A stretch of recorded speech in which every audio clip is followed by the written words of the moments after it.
విశ్వంలో విహరిస్తున్న బ్రహ్మదేవుడు భూమిపై ఓ అందాన్ని సృష్టించాలనే ఆలోచనతో సుందరమైన ప్రదేశాన్ని సృష్టించాడు.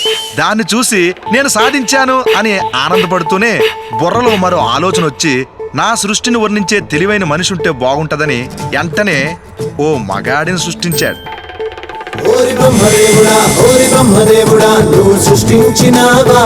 వాడికి పని పెట్టి హ్యాపీగా పడుకున్న ఆయన పడుకోక బుర్ర గోక్కుంటూ అదే ఆయన చేసిన పెద్ద తప్పు.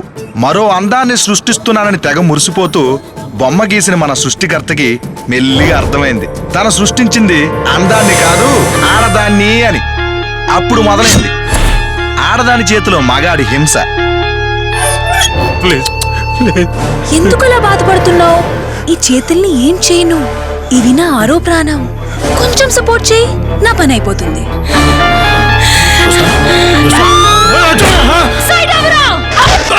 మగాడు పడే వేదన, ఆడదాని చేతిలో నలిగిపోయే ఆ జీవితం ఎలా ఉంటుందో చారుశీలా చూడండి, మీకే అర్థమవుతుంది.